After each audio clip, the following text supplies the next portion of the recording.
and welcome back to my channel. If you're new here, hello, my name is Ellen, and in today's video I'm going to share with you a biscuit recipe that I like to make to keep in my freezer. My family loves this recipe and it's way more cost effective than purchasing from the store. Let's go ahead and jump right into it.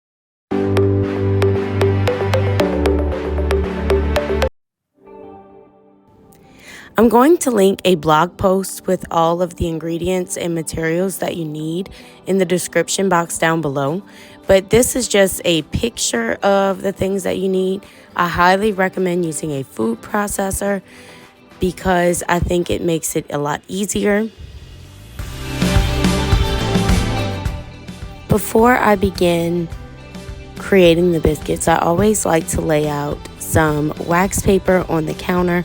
This just helps to keep my counters a little bit cleaner and also prevents me from putting my dough directly on the counter. Here I am adding all of my dry ingredients, so that is the flour. I'm also going to add the baking powder as well as the sugar. And my son, you can see, was very interested in what I was doing. Then I'm going to go ahead and mix it all together and then add my grating attachment. And I'm going to grate my butter into this powdered mixture. And it's just going to help to split that butter up. And apparently I forgot to add the salt, so I just go ahead and add that. Now I'm going to begin to add the buttermilk. I use this buttermilk mixture with 2 tablespoons and a half a cup of water. And then I also add a half a cup of milk. And this is going to help to bring our dough together. So I'm going to go ahead and mix it again, and you can see it starts to come together. And you can see it's pretty sticky, so I'm having to pull it out. I usually pull out my blade first before I can pull out the rest of the dough. And I'm going to go ahead and lay it on my parchment paper. Now the trick is to not knead the dough very much. I add a little bit of flour to stop it from sticking, and then I'm just going to go ahead and roll it and start cutting. And you can see, like, I really have not kneaded the dough very much. If you do over knead it, your biscuits are going to come out kind of hard. So you can see I'm continuing to just kind of fold it and then roll it and cut it.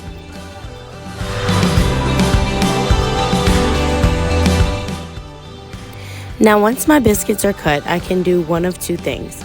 Oftentimes I will freeze them, so I will put them in pans like this that I got just from the Dollar Tree and freeze them flat before I add them to like a Ziploc bag.